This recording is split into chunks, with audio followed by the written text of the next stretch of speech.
One. What's up, everybody? Another episode of the show. We have a special guest this week. So we have that going for us. You staying home tonight?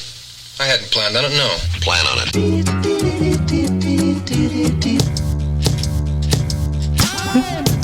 Minus 5, 4, 3, 2, 1. Booster ignition and liftoff of Discovery. You're gonna die. I'm Raymond Arroyo. We'll see you next time. What's up, everybody? Welcome back to another episode of the show. I'm really excited. This is a little bit of a callback to back when I used to do episodes. I used to do solo episodes in my house, Kyle. I don't know if you know that. I did a few solo episodes when I couldn't get guests. But we do have Kyle here, so it's not just me alone. Kyle, you're in the closet. Everyone say hi to Kyle in the closet. So, how are you doing this week, Kyle? You got your hair cut. Yeah, I did. I did get my hair cut. I had an awkward experience with my old boss last night, the guy who laid me off. Oh, from Work Suites? Yeah. And I worry for the day if this podcast ever gets like popular enough to where like all the things I say, the people who I'm talking about hear them. Well, there will be so many episodes that I think people would just watch the most recent one. No, I think you're right. I don't think we'd ever get to the point where there's back catalog fans, right? Yeah. But I went to a birthday party for this intern at the company, and they invite me to go out with them a lot. And I'm usually it's tough for me because it's a dilemma because it's awkward. Mm-hmm. It's awkward to be around the company that laid you off, but they usually pay for the drinks, and those are pretty equal in my mind. But I went out for this kid's 21st, who was an intern there, and then they were talking about bringing me back, and I was like, man. I don't know. I don't know how I feel about that, right? That's big news. It's tough. Then I also feel like it's like... They do call you Kyle the comeback kid for a reason. They always call me that. And, I don't know, I'd be rich again. And it's been a while since I've been rich, and I would like to get back there. Dang, so you want to be back into the 1%. Welcomed into the 1%. Yeah, Start drinking baby blood. Start drinking baby blood, move out of your sister's basement. Those are the big two for me. The big two that the 1% do. Yeah, that's what I think of. All right, well, I'm glad you're doing well, Kyle. I'm glad you're considering joining the rich again. We have a bunch of topics here. Let's just roll through them. We got a jam-packed episode. A lot of stuff I want to talk about. A lot of things going on. I broke my toe recently. I don't think we can get a camera shot of that, but I'm pretty sure I broke my toe. And also, I sent a demand letter. What kind of demand letter? So I sent a demand. So there's an invoice. I won't use any names because we might pursue legal action, but there was an invoice from someone that you know, Kyle. Oh, I know exactly who you're talking about. And so, person who came in, we had a great experience. Anyways, long story short is I've never had to do this before where someone didn't pay part of an invoice. And it's not, I'm not going to say how much, but it's not a small amount. And, I let it go for a few months, kept sending emails, then finally sent kind of like hey, if we don't get this taken care of in the next week, like I'm going to do something about it. Then got an email that was like, oh, so sorry, we're going to get this taken care of. There was a miscommunication. So, but then he only paid a third of it. So the other thing that makes this hilarious is that this guy is making YouTube videos about how to get rich.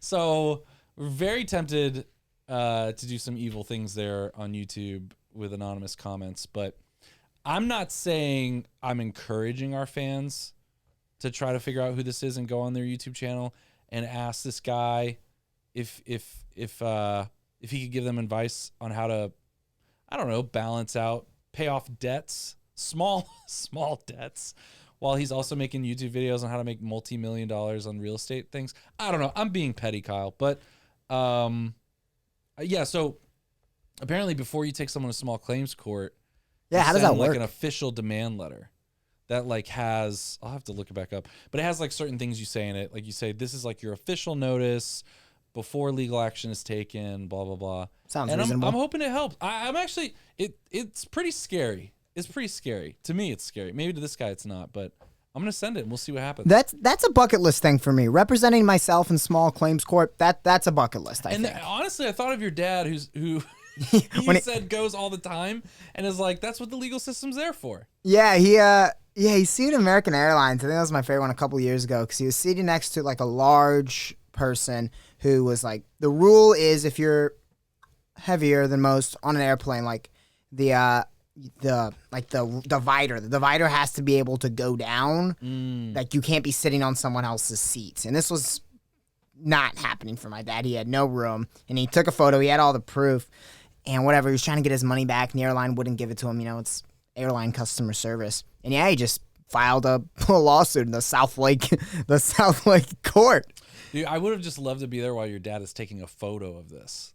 Oh yeah, because there's Can no you way imagine it's him holding the stealthy. phone and looking at this guy and just going like, "That's so embarrassing." Yo, I gave a phone call to Quick Trip customer service today on my way here. Believe it or not. Oh, nice. Yeah, they really gypped me on this barbecue sandwich. I picked it up. It felt light. I picked up the one next to it. It also felt really light, and I eat an embarrassing amount of gas station like food. So like I know by the weight. And I gave him a call. I explained the situation. And the lady's like, "Oh, yeah, whatever. I'll talk to him." She was so friendly. And then she hit me with what I wanted to hear, which was, "Would it be all right if we could send you a QT gift card? Would that be all right?" And I was like, "That would absolutely be all right." I'm a big believer in being a snitch to if you get screwed. Man, K-Nash is hearing it here first. Like, they already thought you live life on the edge, but you're eating gas station food. Yeah, and like I meant it. Like I told the lady on the phone, I was like, I've had this particular dish, the Quick Trip brisket sandwich, probably 15 times. Like it's good. Yucky. It's good. Don't knock it till you try it. Well, speaking of horrible gas station food, our first story here: Americans' Christian majority could end by 2070. This has made the rounds a little bit in the Catholic circles, some of the discussion groups I'm in. But it's talking about how in 2020, 64% of Americans, including Christian, including children, were Christians. Pew Research Center says, but by 2070, that number could go down, and what would happen is Christians would not be in the majority in terms of religious affiliation. Would we still be the plurality, just not the majority, or religious affiliation between those who consider themselves religious to some degree, and then the other category would be atheist, agnostic, or religiously unaffiliated. Yeah. And that would become that would be number one. Is religiously unaffiliated, atheists, and agnostics. It's interesting. The other news from this, actually, if you go to the link, if you pull up the link, and then if you go to the actual, you click projects and go to the actual Pew Research Center. Where is it on the thing? It's up at the very top. It should be. Oh, maybe it's not. I want to try to look it up. You don't have it. It's fine. So if you go to Pew Research, U.S. Christians projected to fall below 50% of population if recent trends continue. And even in the best case scenario, it's still not looking great. I think most Christians who, like the increase in Christians in America, most are just coming from immigration. So it's not like people are becoming Christian. Really, the only thing holding the numbers from not declining as rapidly is immigration, which is interesting. Also, children are not staying Christian. They call it sticky. Like Christian identity used to be stickier, and now unaffiliated identity is stickier. Christian identity among adults raised Christian. So I think this is interesting. I think there's a lot of, what's your take on this, Kyle? I think there's a lot of, honestly, I think there's a lot of people that could have an alarmist view of this, like, this is, America's just not what it used to be, and a very pessimistic view, the end times are coming. But honestly, think about, I'm sure there's plenty of countries right now where Christians are not the majority. In some ways, I think there's an optimistic way to look at this. And, in the sense of like, there's an opportunity for us to really get better at certain things. Sure. And I think we've definitely talked a lot, maybe on this podcast, but just in general, about how we live in a post-Christian country. Like, people think that they've been presented the Christian message and understand it and are just rejecting it. And I also think we're going to see less and less of this mainstream kind of perception of Christianity. We're going to see less of the watered down mainstream version of it. It's going to be a lot more niche. So I think there's some positives in the sense of like, there's an opportunity for us to really, as Christians or maybe Catholics, really regroup on evangelization and what it means to be Christian in America. No, I totally get what you're saying, right? Like, the business model really of getting more people Christian forever, it feels like it's just been, all right, I'm Christian. I find a nice girl's Christian. We have 7 kids. Yeah. And even if 2 of them leave, the numbers just rose, right? Yeah. And that's a nice model, and it's, lots of people. And then we get immigrants who are very Catholic, coming from South America. But yeah, that's not the best way, right? We're called to do more than just have good Catholic kids. It's a little bit more than that. Yeah, and I think it's going to be a lot harder for us to just find groups where, like, it'll be a lot harder for us to hide among this kind of mainstream outrage, like mainstream Christian outrage, I think, is maybe what I'd call it. But the kind of like, oh, Christians are all boycotting Target. Like, no one's going to care. Like, no one will care. It won't make the news cycle. Like we don't hear news about the Amish boycotting Target, right? Because they have different gendered bathrooms. Like, it's just going to be the unaffiliated and religious unaffiliated. That is the mainstream narrative. The mainstream narrative is people are atheist, agnostic, or religiously unaffiliated. And I also think it's like going to force a lot of us to become have to get way more comfortable. And I know a lot of people are in this context, but being in context with people that do not have the same religious affiliation. And I'd be curious to see if the public perception of your average Christian then changes, right? Because think about like the other Pew Research, the big one, where it's like what percentage of Catholics believe in the real presence? Like 20%? And I would bet that most people don't know any of those 20%, or if they do, they don't realize how big of a deal that is. Because to me, that's a pretty great litmus test. You either believe in, the source and summon, or you don't. And if you don't, I don't really want to hear your opinions on anything Catholics. I don't think of you as Catholic, right? Yeah. So I'd be curious if that number then grows as more of these people who don't really believe decide, you know what? It's so culturally acceptable to be atheist now. Like, it used to be that was kind of, oh man, but now it's really trending up. So if at that point in 2070, if that 20% of Catholics who believe, I would expect that to grow, which I think would then lead to, theoretically, if you're believing in the Eucharist, receiving the Eucharist regularly, you should be a pretty good representative of the faith. So I could see it then there being a swing back at that point, right? Yeah, it'll be interesting. I mean, I definitely think as more and more people are leaving, like, you're going to find, like you said, the percent of people who remain Catholic, maybe we'd say the percentage of those who believe in the Eucharist would go up.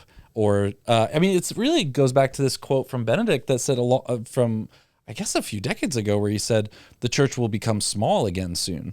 Like that, as we're going through this kind of postmodern, shedding of religious affiliation, the church will become smaller, but it will become more focused, like we'll have less and less people that are just kind of there culturally, right? Like less and less people that are just kind of there because, like, oh, well, I was raised Catholic.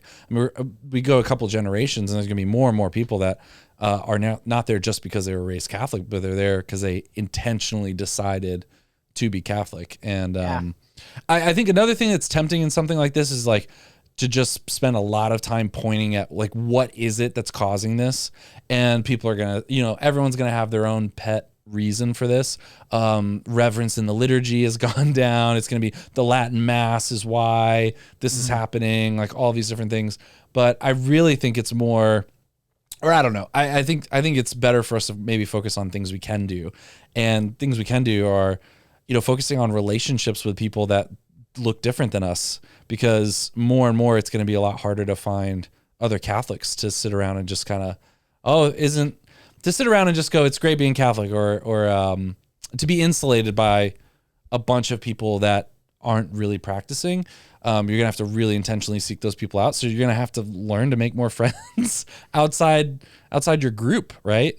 Anyways, that's interesting. Next is Meta is down 60% since spring. 60%? 60% in the marketplace.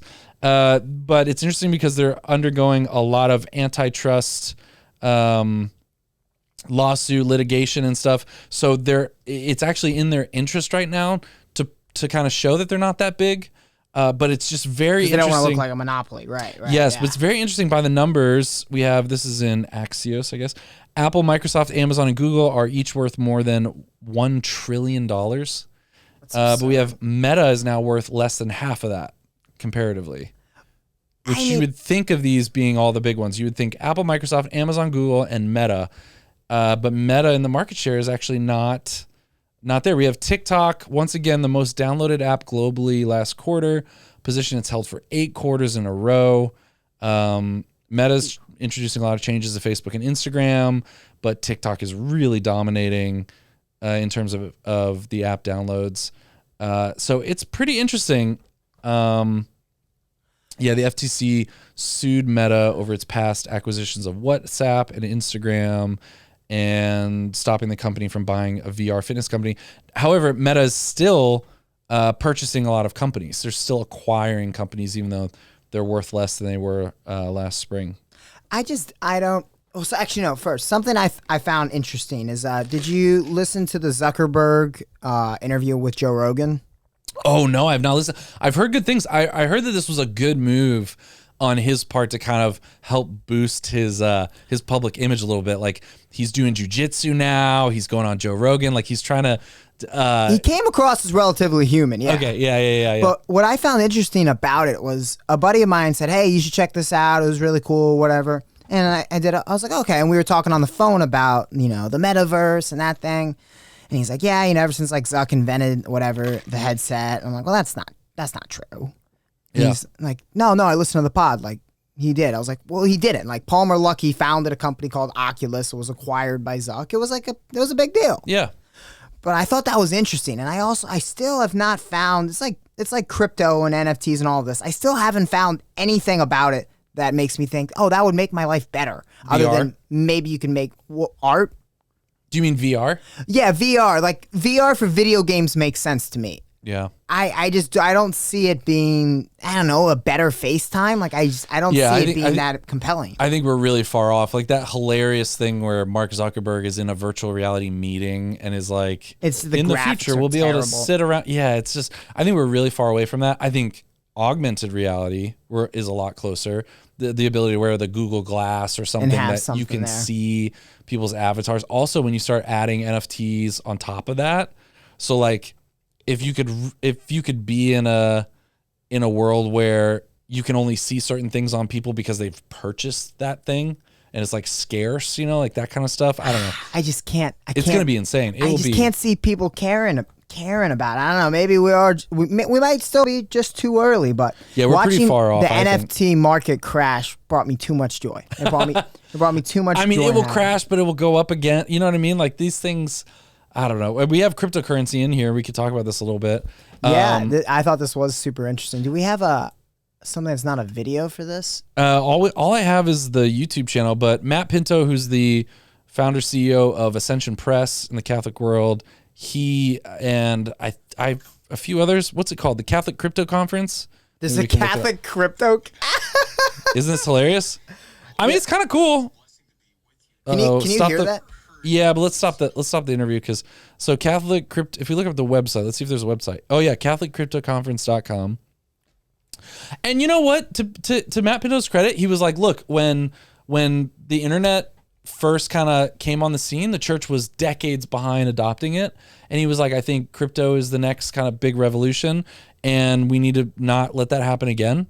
So I think it's, it's an interesting idea, like props to someone. And Pinto's a smart guy too. He is. He's been super successful in Catholic stuff, non-Catholic. Like he's somebody whose opinion I respect on these things, right? Yeah. So, there's a lot of sponsors. There's going to be Catholic and non-Catholic speakers from the world of crypto. So I thought that was pretty interesting to think about. We actually know, I'll tell you off there, but we know a few friends that are going to go and attend. Man, this just sounds so interesting. Yeah, and sponsors, Ave Maria University. Well, Pinto's got a big relationship with them, so if he's behind it, that makes sense. But there's some big... Acton Institute, Catholic Finance Association. So a lot of these other ones I don't even... Young Catholic Professionals. I don't even understand a lot of these other... Yeah, I wonder if these are... I'll put that up on the screen here. Let me make this. But here's the thing. Here's something that I've been really thinking about. I don't understand how conferences are still a thing. I don't understand unless there's going to be... Like, look at this rate: $300 to attend a conference like this and hear talks that, I mean, what would you say? Most likely are going to be recorded and published to the internet. Oh, like I can't fathom going to a conference. Why anymore? And I've been in the conference industry. I've put on conferences. Like, I was in youth ministry and adult ministry and put on events where you try to get people to show up and you try to make it worthwhile for someone to come in person. But like, why would you spend $300? You know what's kind of worse? And I hate saying this publicly, but I feel like we could say this, is the Wonder Conference by Word on Fire. Pull this up. So the Wonder Conference by Word on Fire, such a cool idea. It's a really cool idea. It's going to be in our backyard, in the Gaylord in Grapevine, 2023. We should also try to get some of these speakers on the show. So if you're listening to the show, come on the show. But we'll go back real quick. So it's about the intersection of the Catholic faith and science. All right, sure. But scroll down to get tickets and let's see what we get here. Yeah, I mean, all right, Bishop Barron, that's a big speaker. It's $600. So it's $600 early bird, no hotel room. It's for basically 28 hours, like a day, like a half a day. Like, if you can find the schedule, it's like a half day and then the next day. And I have a friend who's not Catholic who actually pulled this up, and they're okay. Look at the schedule. Scroll up the schedule here. 1 o'clock on Friday, keynote, breakout, break, social, dinner. Jen Fulweiler is gonna give, her stand-up routine. Now go to Saturday, 8 a.m. or 9 a.m. Keynote, breakout, lunch, end. And I love nuts. Jared. Huge friend of Jared Zimmer. Like, used to work with him. I love this. I'm a fan of the conference. I'm a fan of the idea. But it's like, I hope this is super successful. But it's not even 2 full days of attendance. It's like it's a day and a little bit. How much does this cost relative to Napa? Because Napa's way more expensive. But Napa's like $1,200 maybe. But this is early bird, $600. The full price is going to be $800. And like 3 meals too. You're only getting 3 meals. And what I don't understand is like the type of people, like who is the target audience for this? Because if you're going to an event to listen to Father Robert Spitzer talk about the evidence for God from science, like, you already believe that. You know what I mean? And also, to listen to Bishop Barron give a keynote on faith, science, and evangelization, like, it's going to be recorded. You could see it on YouTube. You can watch Bishop Barron. I'm sure Bishop Barron has a podcast about this, right? Yeah, so like, why else? I just don't understand. I'm trying to figure this out. Like, why else go? Like, to connect with other people who are paying $800 to show up and listen to a talk about how faith and science. I just don't understand. Like, maybe I'm missing something. It's a cool idea, but I just don't understand who's going. Now, maybe there's a lot of scholarly people that are getting their university to pay for them to go. I just don't understand. That's got to be how business conferences survive. And scroll up. It's like the lead of Harvard. Scroll to the top. Yeah, Karen. All right, so Uberg, astronomy professor of astronomy. But I just don't understand. So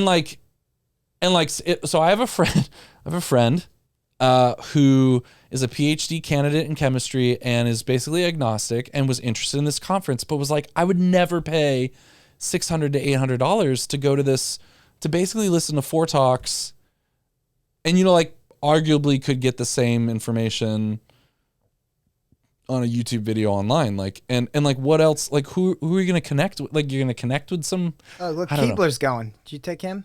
No, who's that? He's a professor at Franciscan. Oh, that's cool. Anyways, so back to crypto, the crypto conference, even less so. Like, am I going to connect with other crypto people? Like, I don't know. Maybe there's a business.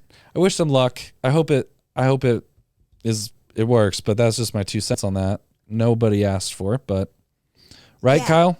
I mean, that's what's the point of having a podcast, right? That's literally Hey! it's for those spiels Sensitive. that you want to have. Yeah, that's true.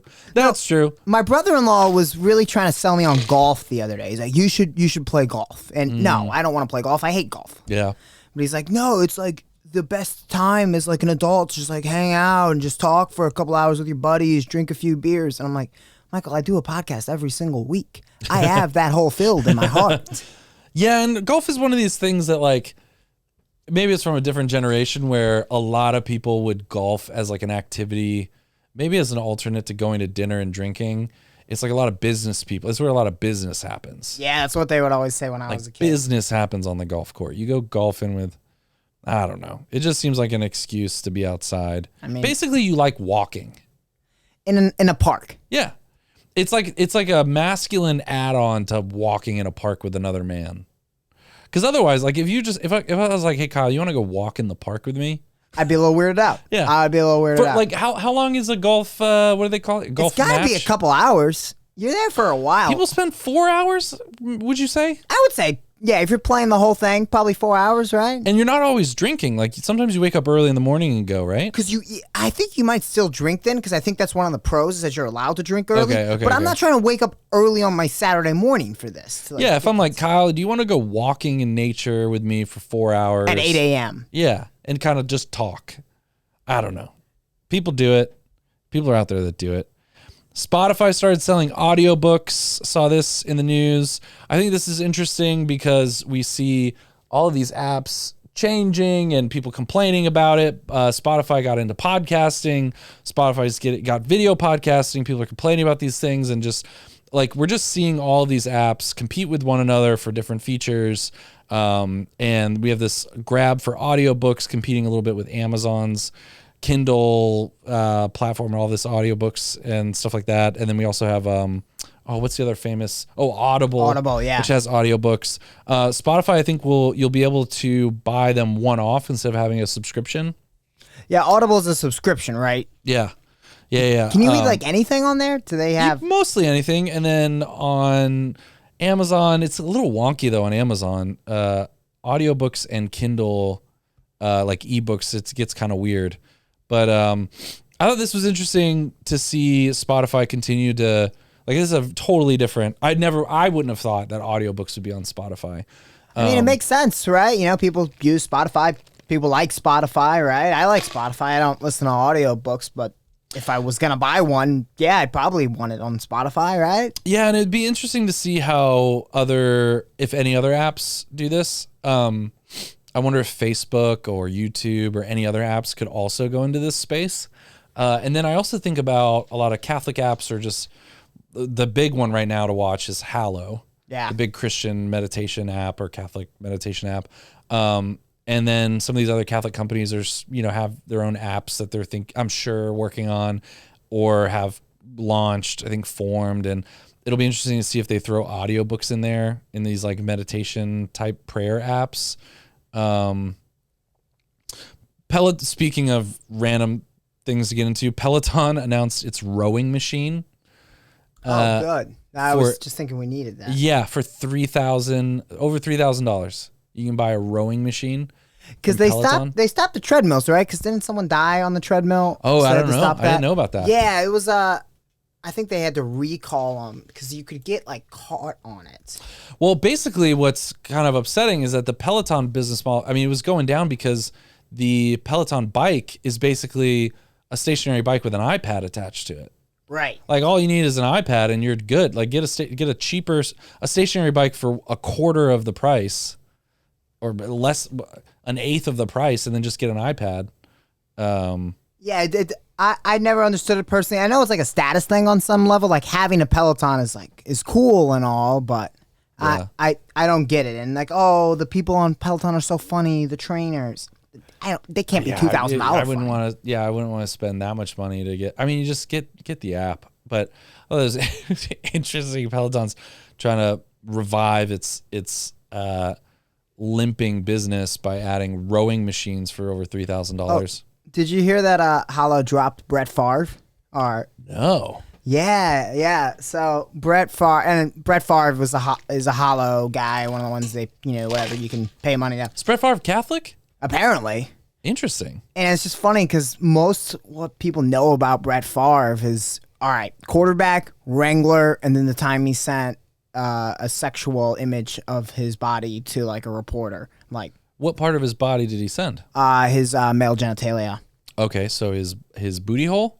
Yeah, that's what it was. Okay. And it's funny because they announced in August the big deal. We got Brett Favre, and I remember making fun of it. We already talked about it on the show, so I was like, I'm not going to tread this again. Like, what is Brett Favre going to tell me about how to pray? Like, Wait, we talked about this on the show? We know we had made some jokes about the Mark Wahlberg thing with Oh, Hollow. yeah. And so I was like, all right, yeah, no, that's derivative. But Favre, there was this big deal. He was involved in this like government scandal thing. What? Where he somehow moved, got this volleyball center funded at like University of like Southern Mississippi, where his daughter like plays volleyball. He got them like $5 million or $2 million, whatever it was. Okay. To get a volleyball center, and he moved it away from like social services so they could get a new volleyball court at this like tiny Mississippi university, like a gymnasium. Weird. And so he's just been getting slammed for it. And yeah, Hollow, they're soft removing him. Oh, they are? They're going to remove him? Yeah, they scrubbed him, like the mention of his partnership is like in news, but you can still get it on the app. And because a bunch of people dropped him, all of his, sponsorship deals did. So I was curious to see, like, what's Hollow going to do? They haven't responded to comment, but yeah, I guess they're. The Dallas Morning News has a thing about Brett Favre, exemplary American Catholic, but I can't access it without paying for a subscription. Which, guys, why are we doing this? Right? News. Are people actually paying to access the internet? Who's I don't get it. Like who's like, you know what I really need is the Dallas Morning News. I'm gonna pay some money. Grounded by Catholic faith, NFL Brett Favre inducted. Oh, that was in 2016. Oh, these are old. Yeah, this is 2016. This is the register. October 2020, Brett Favre endorses President Trump. Amen. Let's filter by date. Anytime in the past year. Let's see. Hallow on Twitter joined Brett Favre. Yeah. Yeah, it was like pretty recent. Oh, look at this. Mark Wahlberg, Catholic app ads confuse fans and resurface racist past. Gosh, it's just so hard to be. It's so hard to be a celebrity athlete these days. You know what I mean? It's so hard. I also love Mark Wahlberg once said in an interview he was terrified God would send him to hell for making Boogie Nights. Anyways, the moral of the story is it's very hard to be a celebrity these days. Very difficult occupation. Yeah, and it's tough for us, just having the show, right? It's like kind of we're like 90% Brett Yeah, Favre. exactly. You know what's even harder is to resist the urge to cook chicken in NyQuil. The FDA came out telling people to stop cooking chicken in NyQuil because kids apparently, or dumb people on the internet, are seeing this trend, a TikTok food trend, go viral, and are cooking chicken in NyQuil. I think there was a restaurant in Portland that was doing it too. Ugh. Put simply, someone could take a dangerously high amount of the cough and cold medicine without even realizing it. Yeah. Inhaling the medication's vapors while cooking could cause high levels of drugs to enter your body, and maybe even inadvertently creating meth. Right? Aren't you? Isn't NyQuil one of the ingredients in meth? Like, wouldn't you? They bought some cough medicine in Breaking Bad at one point. I mean, if you put that in a pot and put it into vapors in the air, and you're inhaling the medication's vapors while cooking could cause high levels of drugs. So you're making meth chicken. But this is what's interesting is like there's a new kind of genre of social media stuff that's like this advice tip stuff. This like happened life hacks, yeah. Yeah, but where they're like anti-tips. Oh, you know, they're where stupid. it's like put sand in your car's gas tank to like increase the miles per gallon and just like weird stuff like that. Be sure to check your car's blinker fluid, things like this. Yeah, I mean, yeah. I feel like we're gonna see. I don't know. I feel like this is just I don't know. This is stupid people on the internet. But I also want the record to show something like this will happen, and a lot of times people aren't serious, right? A lot of times people are doing they bought a bottle of NyQuil and a raw chicken to like make a funny TikTok, but then no one's eating it. And then boomers will see this and they'll just want to slam young people. They'll be like, you guys are such idiots. Yeah. But I want the record to show Voodoo Donuts in Portland 4 years ago was serving donuts with NyQuil laced on it. Like, that was a thing. Zoomers didn't make it up. Yeah. Yeah, and also it's one of these, I mean, boomers get scammed out of money by sending, their credit card information to Nigerian princes, or they buy timeshares. Have you ever been to one of those like timeshare sales pitch things? I kind of want to go. The really like aggressive ones? I went once to a pyramid scheme thing, and how do I say this? I was invited by a close family member to a meeting about an interesting opportunity to make some money, which she thought was legit. And within 5 minutes of showing up in this small room with plastic chairs, I was like, oh, this is a pyramid scheme. Yeah. And it was very strange. And also like very temporarily set up, like very because it's illegal. I mean, it was basically an illegal operation. But anyways, never go with someone to a third location. That's the moral of that story.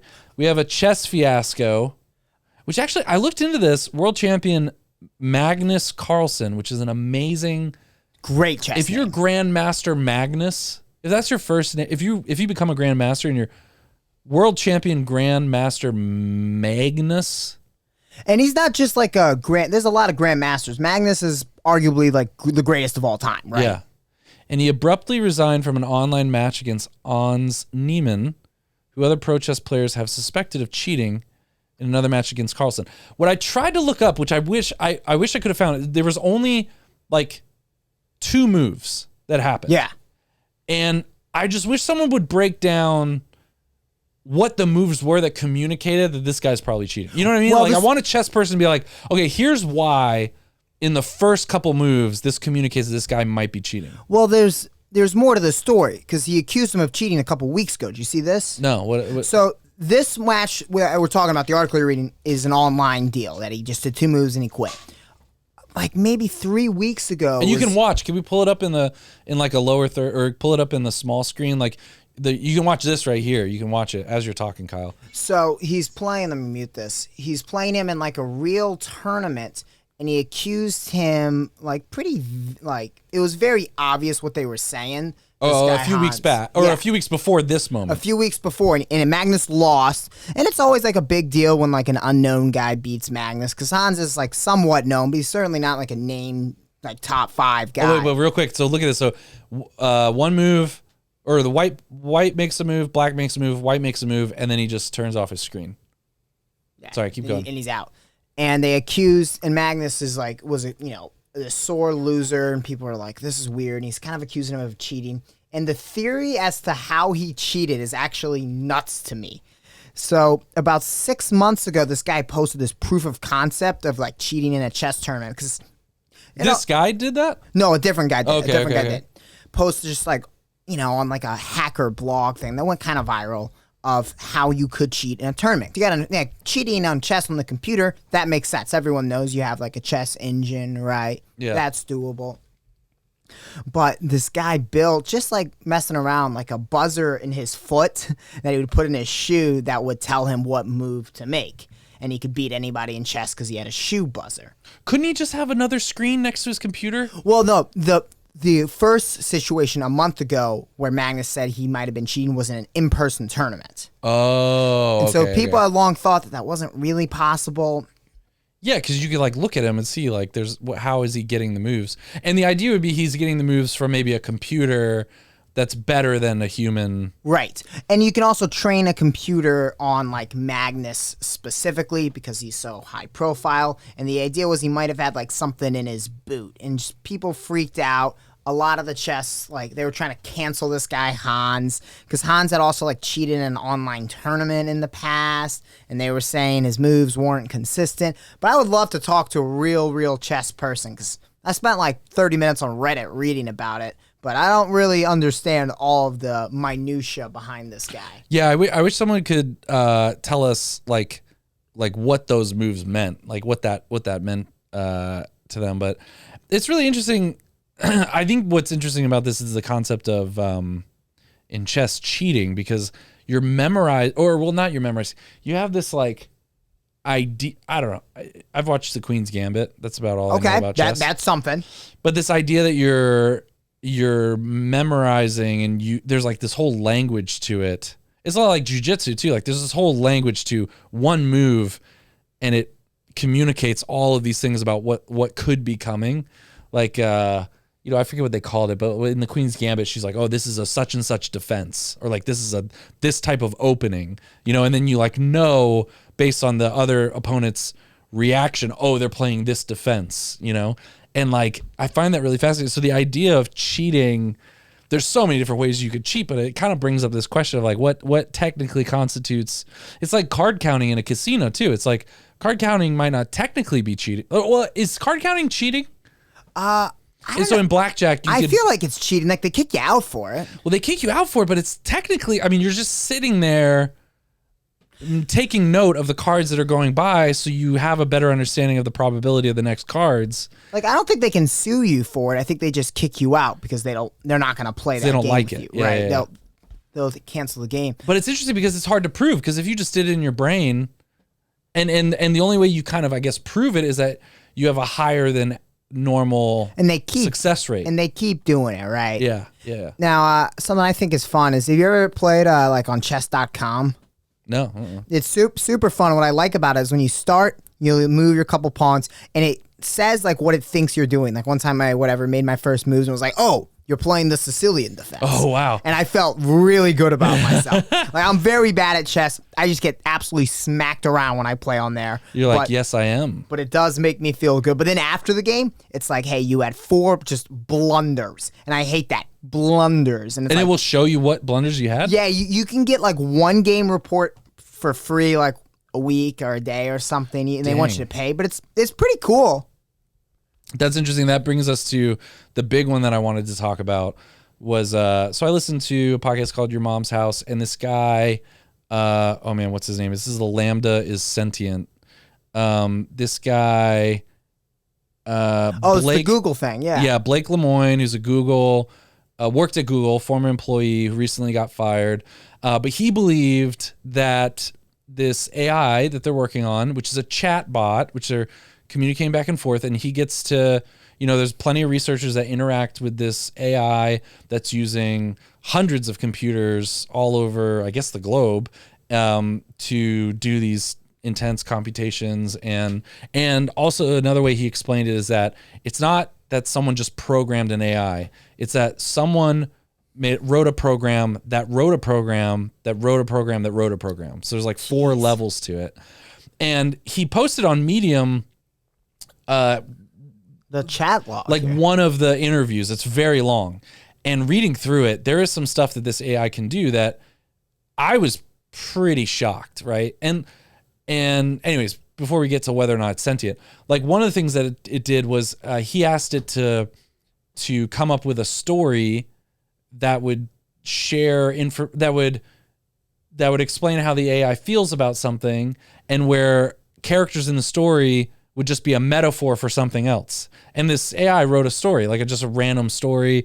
There were other things where it was like, he was asking the AI, how do I know that you're actually thinking these things and not just pretending to think these things? And like, it was asking really interesting questions. The AI started requesting for consent before they would conduct tests on it. And what this guy was saying that happened at Google was he was taking those requests seriously for consent and to be treated with respect. And Google was like, nah, man, it's a computer. Like, we're not going to treat it that way, which is kind of interesting. I mean, maybe that is why he got fired, but like, it's just interesting. It would be interesting if a company is like, we don't want you to actually believe it's sentient. Like, that's going too far. Anyways, in just like some of these things are so wild to read through this. And yeah, that's That is super. Isn't the guy a weird dude? He's kind of weird, and there's been other people at Google that have claimed that the AI is sentient. And so here's the concept that I want to.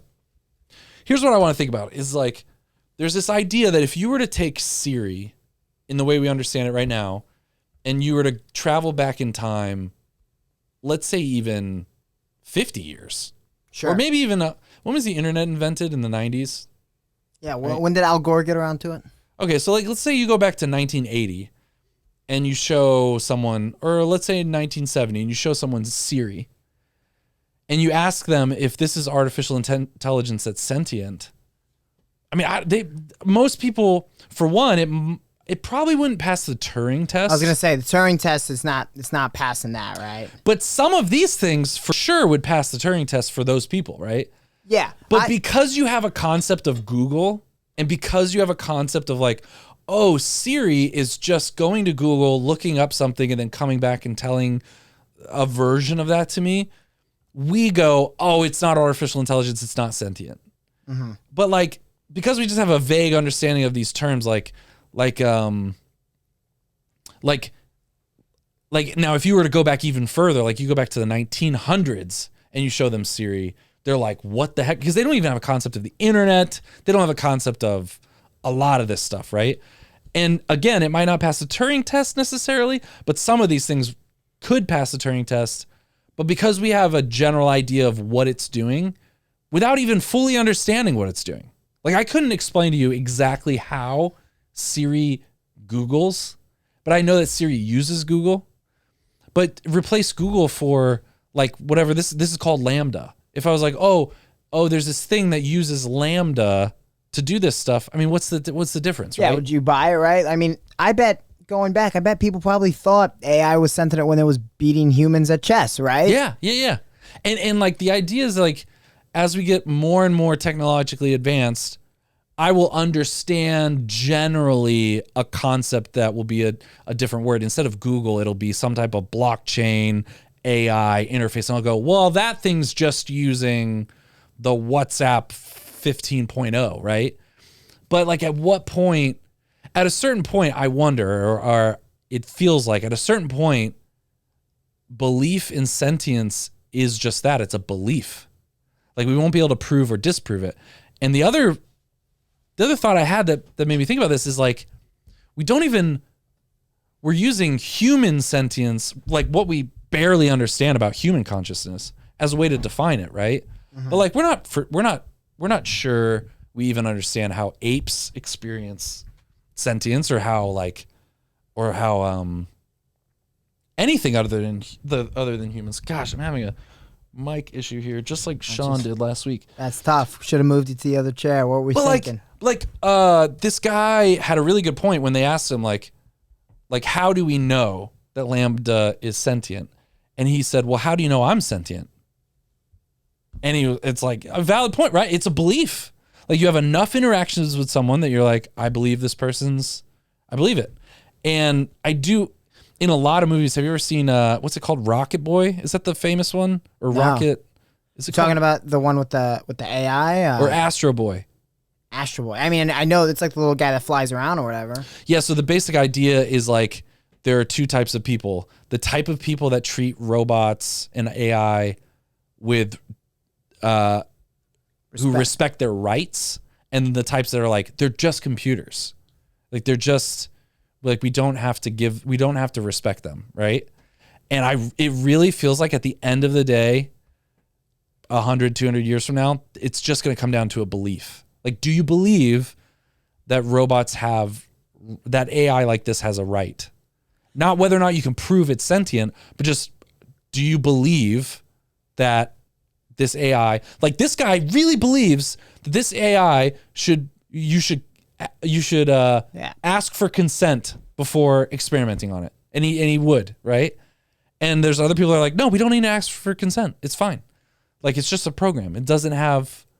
Yeah, I don't ask my iPhone for consent. Yeah, and it really just comes down to, what do you believe? Do you believe we've crossed the line where this thing... And it's the basic story of Westworld, the series, which I've gotten really into recently, which is pretty good. Have you ever seen Westworld? No, I heard only like the first season was good, or maybe it gets crazy. It gets weird. I mean, it's definitely a TV show. Like it's not like groundbreaking, but it's nothing.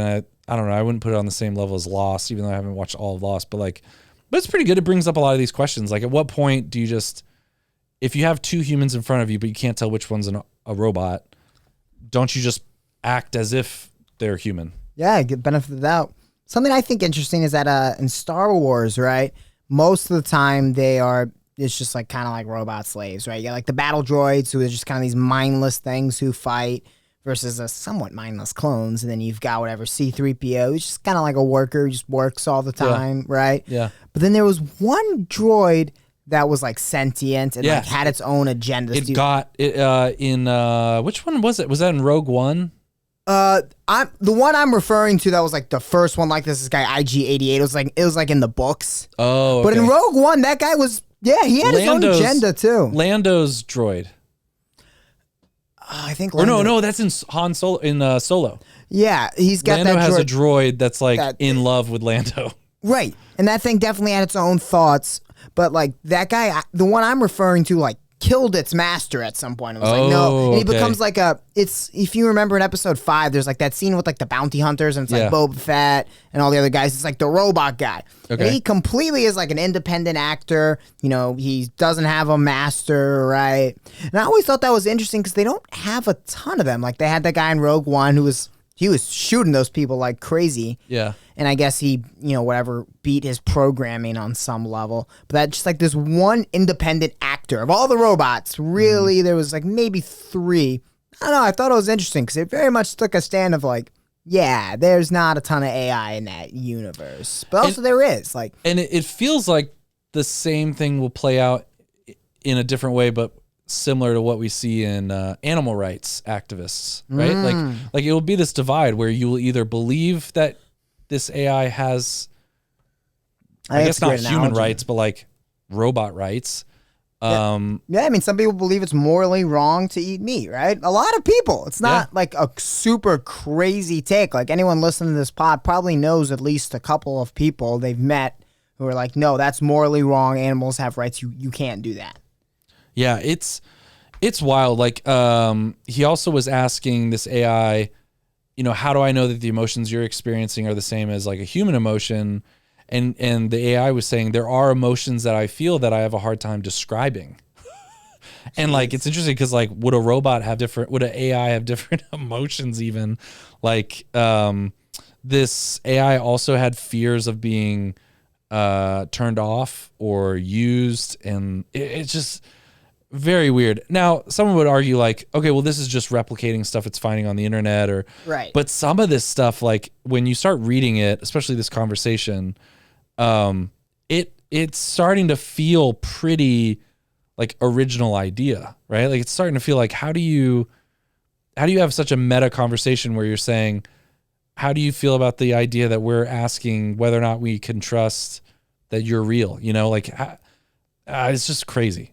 Well, like one of them was asking if it read Les Mis and what it thought about the book. Yeah, I skimmed that bit. And like what it thought about different. Oh, another one was interpreting a poem, which like, I mean, how do you look up? And he was asking like, what did you think the broken mirror represented? But then went a different step further to something that's more opinion. Like it would be hard to find something on the internet that about kind like, of, especially if it's like a specific thing that's maybe not on the internet, right?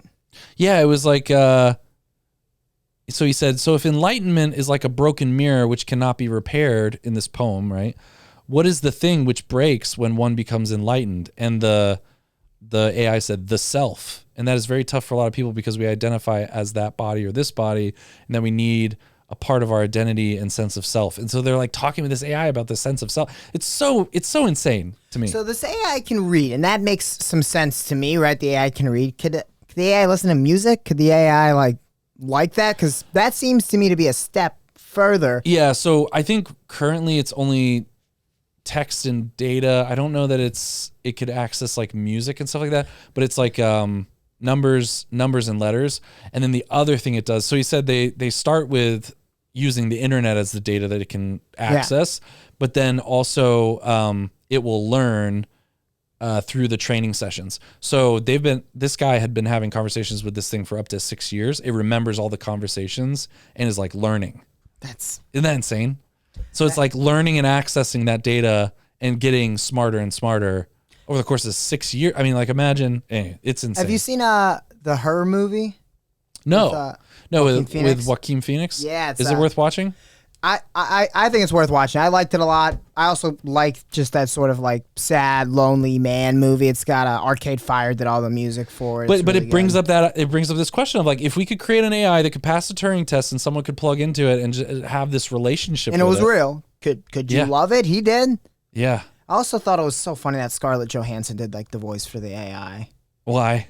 Just it's like 'cause she's falling in love, and I think they knew it would be tough for people to like suspend their like disbelief that like a man could fall in love with an AI. So like we're gonna get ScarJo to do the voice. That'll make it. Right? Yeah, that'll help.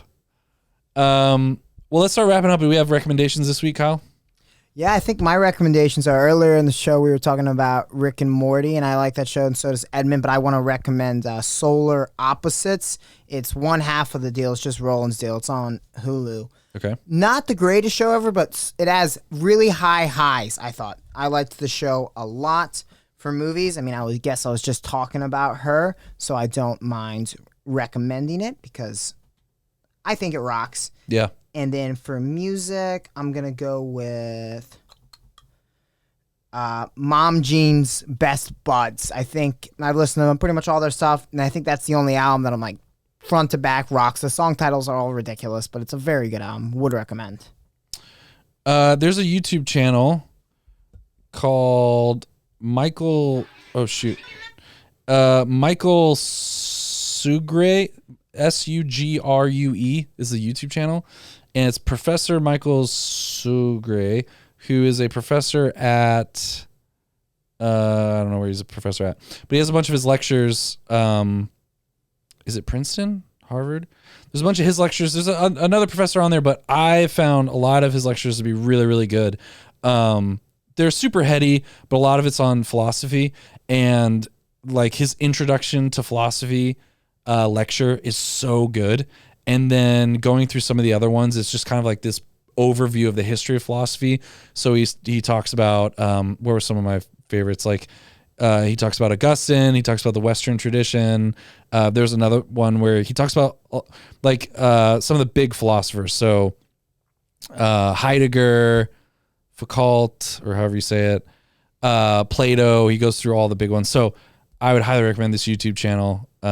It's and there's been what I love about it is you can tell a professor who really loves the subject. Yeah. Because yeah, it's pretty heady and pretty good, but there are moments where he starts getting into it, where he's like, isn't this crazy? Like, isn't this crazy? This guy thinks this, and like almost this sadistic, like this philosopher's so dark and evil, and like you could just see him enjoying talking about some of these guys. So, anyways, I highly recommend this YouTube channel. Do you ever, when you hear about like a philosopher, like a writer, I do this sometimes, I'll like Google their name and then like add Catholic to like make sure it's like okay to read. Is that like a soft, I think it's kind of a soft move. Yeah, I mean, I used to do that a lot. And then I think once you get like once you get a foundation in the Catholic worldview on it, or the Catholic worldview, I think then you can start, or I don't know, but people would say maybe not to do that, maybe just go through all of them. But I think it does help to have maybe a Catholic professor of philosophy to help guide you through it. Yeah, that makes some sense. But I think most like really honest philosophy professors like this guy, he's going to help you kind of navigate through it and not feel like committing suicide. That's good. That's good. That's the real fear, right? All right. On that happy note, you go to patreon.com/the-studio grapevine. We actually have some exciting plans for the future for the studio that I can't share yet, but some things that we're working on. And yeah, as always, you can call in 817-527-1423 or leave some comments down below. Let us know what you think or things we should talk about. We'll see you guys next time. Thanks. I've been Edmund. This is Kyle in the Closet. We will see you next week on the show.